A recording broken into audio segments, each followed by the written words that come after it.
بسم الله الرحمن الرحيم.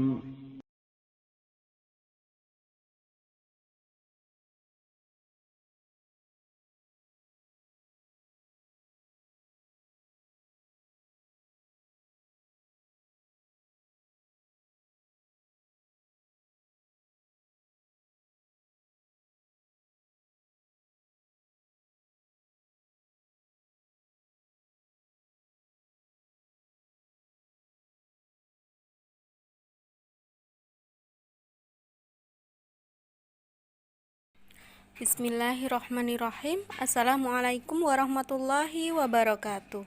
Alhamdulillahirabbil alamin, wassalatu wassalamu ala asyrofil anbiya'i wal mursalin wa ala alihi wa sahbihi ajma'in. Amma ba'du. Kaifahalukum teman-teman? Bagaimana kabarnya hari ini? Semoga semuanya selalu dalam lindungan Allah Subhanahu wa taala. Alhamdulillah, hari ini kita berjumpa kembali dalam pelajaran tematik kelas 4.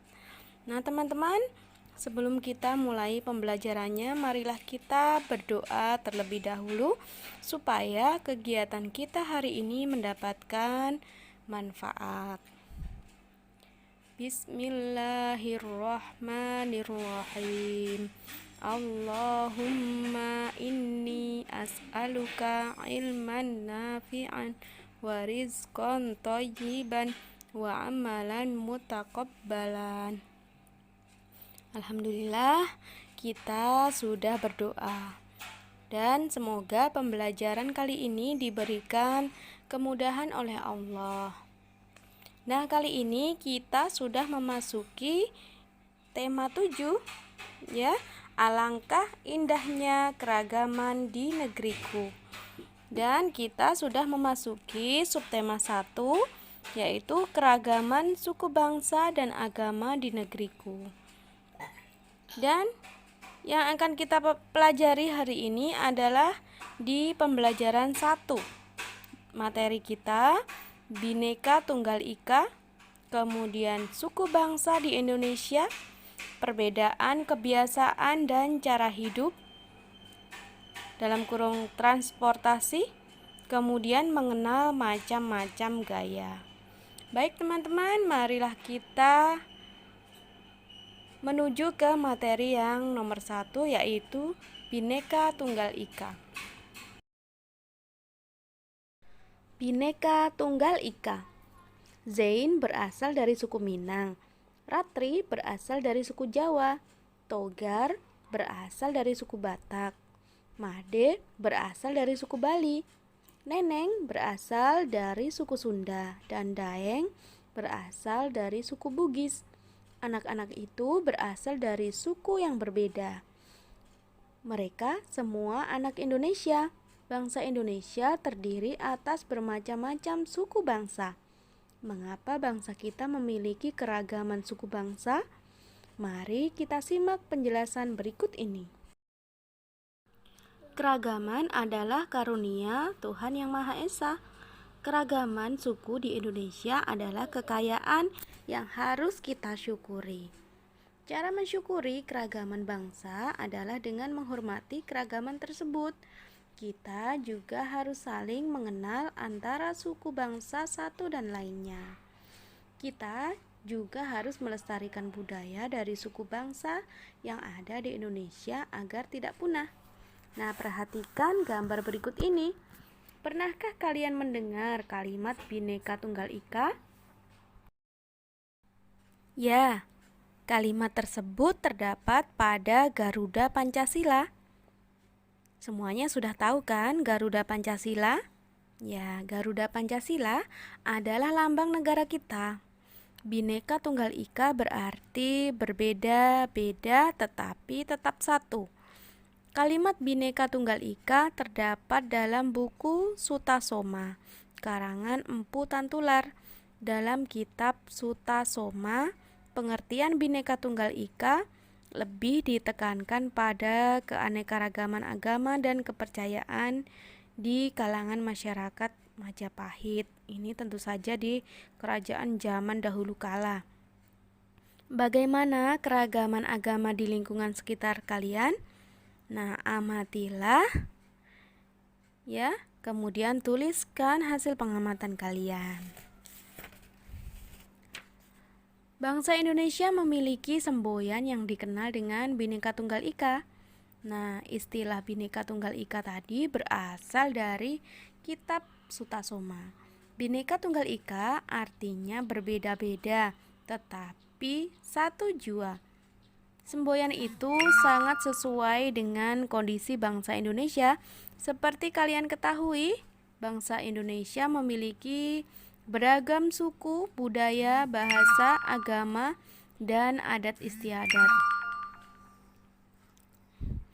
Bangsa Indonesia juga terdiri dari banyak pulau yang tersebar dari Sabang sampai Merauke dengan ketampakan alam yang beragam pula.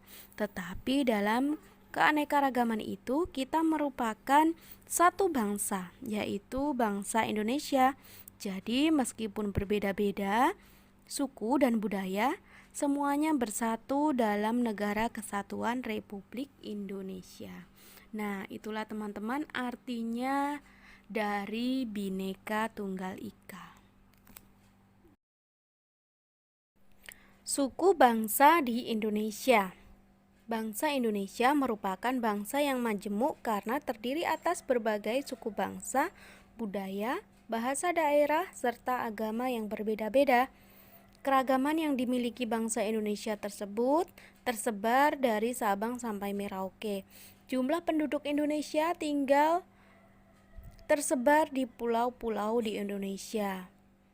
Mereka mendiami wilayah dengan kondisi geografis yang bervariasi, mulai dari pegunungan, tepian hutan, pesisir, dataran rendah, pedesaan hingga perkotaan. Berdasarkan hasil sensus Badan Pusat Statistik atau BPS tahun 2010, bangsa Indonesia terdiri atas 1.331 suku.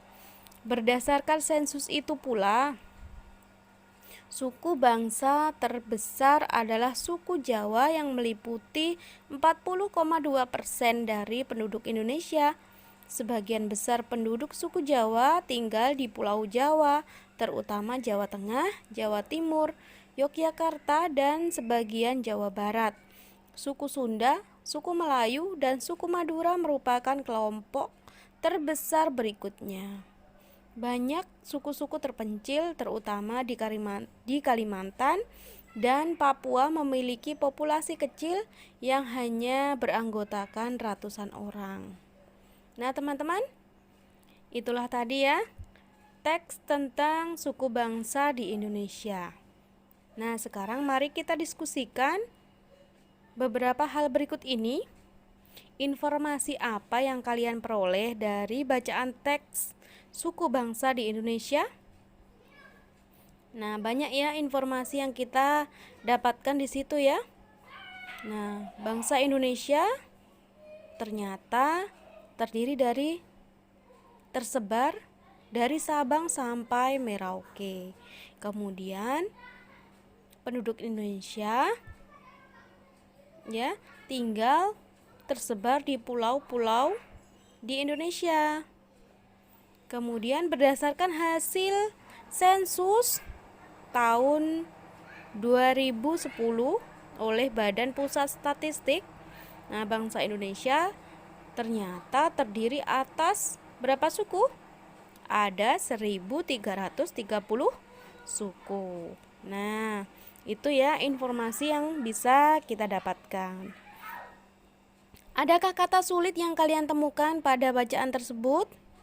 Nah, misalnya di situ ada kata majemuk. Ya. Kata majemuk. Di situ. Majemuk artinya adalah keberagaman. Bangsa Indonesia yang beragam. Ya, bangsa Indonesia merupakan bangsa yang majemuk. Nah, bangsa Indonesia merupakan bangsa yang beragam. Nah, bisakah teman-teman menemukan lagi kata-kata yang kalian anggap sulit di bacaan teks tersebut? Nah, tuliskan pokok pikiran pada setiap paragraf pada teks tersebut. cara menentukan pokok pikiran. Nah, masih ingat caranya menentukan pokok pikiran? Pada paragraf sebagai berikut. Yang pertama, membaca seluruh kalimat dalam paragraf.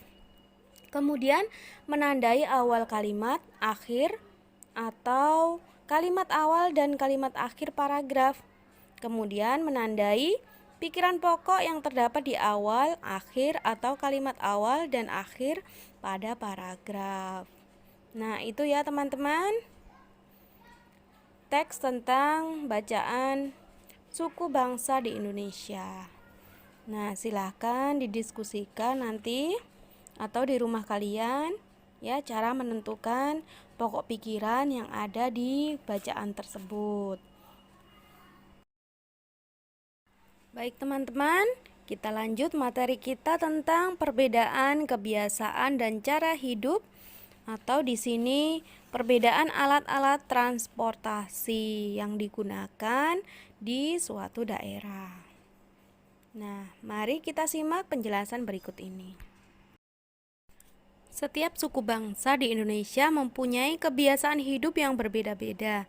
Kebiasaan hidup itu menjadi budaya serta ciri khas suku bangsa tertentu. Salah satu perbedaan cara hidup adalah transportasi. Berikut ini beberapa transportasi tradisional di berbagai daerah. Kuda bendi. Kuda bendi merupakan kendaraan umum tradisional yang banyak digunakan dalam kebudayaan Sumatera Barat. Alat transportasi ini sangat dibutuhkan oleh orang-orang Belanda zaman dahulu. Namun sekarang transportasi kuda bendi sudah jarang terlihat. Alat transportasi tersebut hanya ada pada hari-hari tertentu seperti hari pasar yang ramai. Ojek sepeda. Ojek sepeda menjadi primadona transportasi Indonesia sejak tahun 70-an. Saat ini ojek sepeda sudah mulai dilupakan karena semakin banyaknya transportasi modern yang memudahkan masyarakat. Namun, ada beberapa kawasan tertentu yang masih dapat dijumpai ojek sepeda seperti di stasiun kota dan pusat bisnis Glodok, Jakarta. Becak. Kamu tentu tahu becak, bukan? Alat transportasi ini tentu sering kamu jumpai di Indonesia. Di Indonesia ada dua jenis becak yang biasa digunakan, yaitu becak dengan pengemudi di belakang, biasanya terdapat di Pulau Jawa. Selain itu, ada becak dengan pengemudi di samping yang biasa ditemukan di Sumatera. Dokar. Dokar merupakan alat transportasi tradisional dan menjadi salah satu warisan budaya Jawa dengan ciri khasnya sendiri. Dokar dapat ditemukan di beberapa tempat wisata di Yogyakarta seperti Parangtritis, alun-alun Kidul Yogyakarta, dan Malioboro. Dokar berbeda dengan andong. Dokar hanya mempunyai dua roda dan ditarik oleh satu kuda. Andong.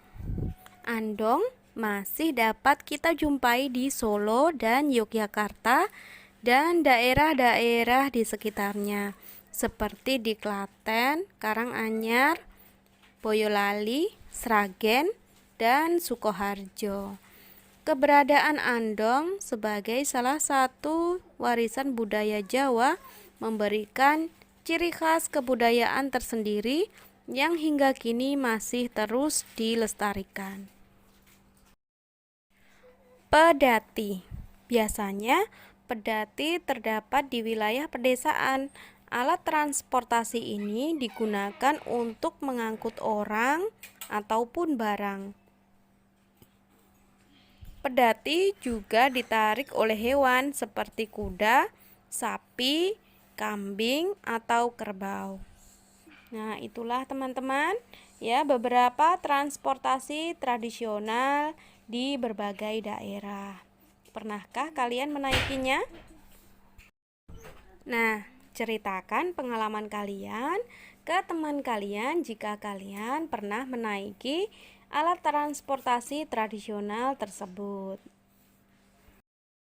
Teman-teman, perhatikan lagi gambar bendi, pedati sapi, dan pedati kerbau. Dapatkah kamu melihat persamaan dari ketiga alat transportasi tradisional tersebut? Salah satu persamaannya adalah ketiga alat transportasi tersebut menggunakan hewan yang sama-sama menarik beban. Nah, apa yang terjadi saat kuda menarik bendi? Kemudian, apa yang terjadi saat kerbau atau kuda menarik pedati? Nah, silahkan kalian diskusikan dengan orang tua kalian. Mengenal macam-macam gaya. Pengertian gaya. Seandainya ada sebuah peti yang sangat berat, bagaimana caramu agar peti itu dapat bergerak atau bergeser? Jika kamu mempunyai tali, peti dapat digeser dengan cara ditarik melalui tali itu. Tapi jika kamu tidak mempunyai tali, kamu dapat menggeser peti dengan cara didorong. Tarikan atau dorongan yang menyebabkan benda bergerak, itulah yang disebut gaya. Namun, tidak selamanya gaya dapat menyebabkan benda bergerak. Cobalah kamu mendorong meja. Selanjutnya, dengan gaya yang sama doronglah dinding kelasmu atau dinding rumahmu. Banyak sekali aktivitas sehari-hari yang berhubungan dengan gaya. Meskipun berjumlah banyak, kita tidak dapat melihat gaya. Kita hanya dapat melihat akibat atau pengaruh adanya gaya pada suatu benda. Contohnya adalah kamu mendorong meja, menendang bola, dan kuda menarik kereta. Apakah gaya itu? Apakah gaya dapat menyebabkan benda bergerak? Benarkah? Makin besar gaya yang mengenainya, gerakan benda semakin cepat. Teman-teman, pernahkah kamu memperhatikan bola yang menggelinding menyusur tanah setelah ditendang? Gerakan bola itu makin lama makin pelan hingga akhirnya berhenti. Bola dapat bergerak karena mendapat gaya dorong dari kaki. Pada saat menggelinding, bola mendapat gaya gesekan yang menyebabkan berhenti. Gaya gesekan itu terjadi ketika permukaan bola dan permukaan tanah bergesekan atau bersentuhan. Makin kasar permukaan kedua benda yang bersentuhan, makin besar pula gaya gesekan yang terjadi. Gaya gesekan inilah yang digunakan orang untuk rem sepeda atau kendaraan bermotor. Selain gaya dorong dan gaya gesekan, kita juga mengenal gaya otot, gaya magnet, gaya listrik, dan gaya gravitasi. Pernahkah kamu bermain tanah liat atau plastisin? Perhatikan tanganmu ketika membentuk mainan dari tanah liat atau plastisin. Tanganmu tentu menghasilkan dorongan dan tarikan. Tarikan dan dorongan itu juga merupakan gaya. Gaya inilah yang mengubah bentuk tanah liat atau plastisin. Tanah liat atau plastisin jika ditekan bentuknya berubah. Tanah liat atau plastisin merupakan bahan yang mudah berubah bentuk. Jika kedua benda itu kamu beri tarikan atau tekanan, bentuknya akan berubah mengikuti gaya yang kamu berikan. Begitu pula selembar kertas yang dilipat. Tekanan pada tanah liat dan lipatan pada kertas berasal dari gaya otot tangan kita. Gaya otot adalah gaya berupa tarikan atau dorongan, terhadap suatu benda yang ditimbulkan atau dihasilkan oleh tenaga otot atau hewan. Contoh yang lain adalah menendang bola, tarik tambang, membawa air dalam ember, dan kerbau membajak sawah. Nah, kalian tentu sudah memahami gaya otot dan pengaruhnya. Lihat kembali gambar gaya otot yang ada di gambar tadi. Nah, tulislah dengan bahasamu sendiri apa pengaruh gaya otot terhadap kegiatan tersebut. Nah, itu ya teman-teman, memahami gaya otot. Nah, berikutnya tugas untuk kalian adalah membaca mengenal jenis keramik di Indonesia yang ada di halaman 13 sampai halaman 15. Nah, itu saja tugas untuk kalian. Baiklah teman-teman, itulah tadi pembelajaran kita hari ini. Semoga mendapatkan manfaat dari kegiatan yang kita laksanakan hari ini. Baik teman-teman, mari kita akhiri pembelajaran kita dengan doa kafaratul majelis. Subhanakallahumma wa bihamdika asyhadu alla ilaha illa anta astaghfiruka wa atubu ilaik. Assalamualaikum warahmatullahi wabarakatuh.